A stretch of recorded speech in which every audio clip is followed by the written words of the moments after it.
Je suis ravie de vous retrouver pour cette 5e édition de la Semaine du cerveau à Rennes. Je me trouve dans les locaux du Conservatoire du patrimoine hospitalier de Rennes, avec qui nous avons monté une exposition dans le cadre de la Semaine du cerveau. La Semaine du cerveau est un événement de vulgarisation scientifique qui se déroule tous les ans au mois de mars, à Rennes et sur le territoire national, au cours duquel vous pouvez assister à des conférences, des bars en sciences, des expositions, des ateliers. Nous avons, pour cette Semaine du cerveau qui est un petit peu particulière au vu des circonstances sanitaires, privilégié l'organisation d'événements virtuels et nous avons donc programmé du 15 au 20 mars un événement par soir avec notamment un événement en partenariat avec l'Université de Rennes qui est une pièce de théâtre suivie d'un débat. Vous pouvez retrouver un certain nombre d'événements en replay sur le site national de la Semaine du cerveau. L'enjeu de cette Semaine du cerveau, c'est à la fois d'informer le public sur la recherche médicale et scientifique qui s'effectue en France sur le système nerveux central et sur le cerveau. C'est aussi sensibiliser les plus jeunes à la thématique des neurosciences pour pourquoi pas créer des vocations et également favoriser les échanges entre professionnels et grand public.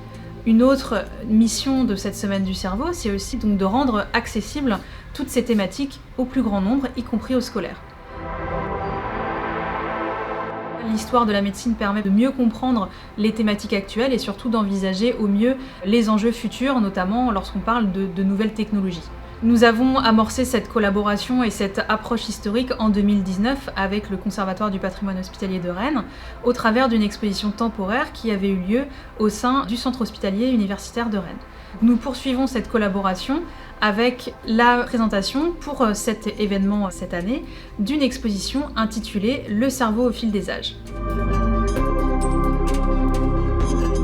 Bienvenue au Conservatoire du patrimoine hospitalier de Rennes pour cette 7e exposition temporaire qui est présentée dans le cadre de la Semaine du cerveau.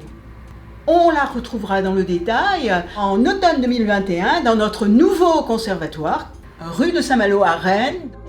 À très vite.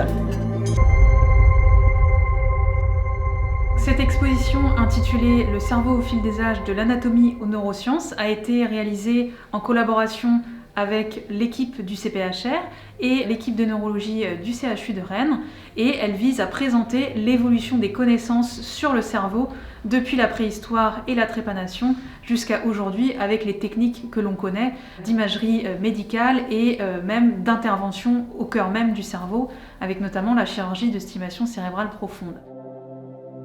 Ce qui est présenté, c'est vraiment l'approche qu'ont eue les hommes à la préhistoire et pendant l'Antiquité du cerveau, au travers notamment de la trépanation et des premières connaissances apportées par les médecins de l'Antiquité grecque et romaine, notamment Hippocrate et Galien, en passant ensuite par la découverte de l'anatomie au travers des dissections et des scientifiques et médecins donc de la Renaissance, notamment certains grands noms comme Léonard de Vinci, André Vézal et puis un petit peu plus tard Félix Vic d'Azir.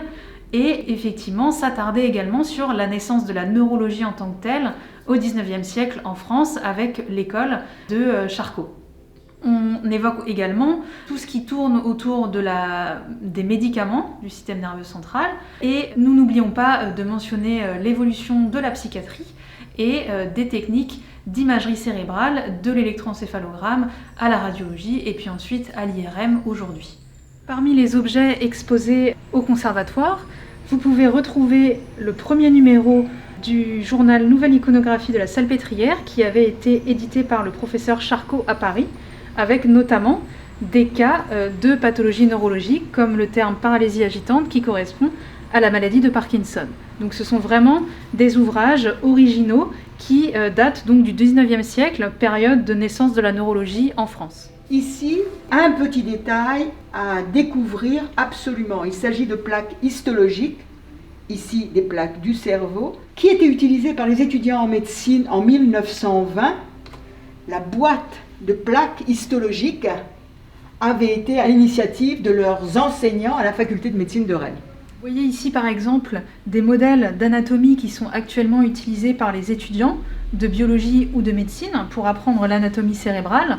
Et vous voyez cela au regard de gravures qui datent des années 1850 et qui représentent l'anatomie cérébrale avec différentes vues en fonction des différentes coupes que l'on peut réaliser sur le cerveau. Nous allons nous arrêter devant cette planche anatomique. Qu'a-t-elle de particulier? Elle dort depuis 70 ans dans le grenier de l'Hôtel-Dieu.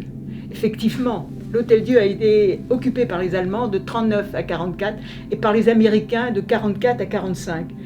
Et nous avons trouvé cette petite merveille qui nous présente bien l'anatomie, nerfs, circulation vasculaire, qui convient parfaitement à cette exposition.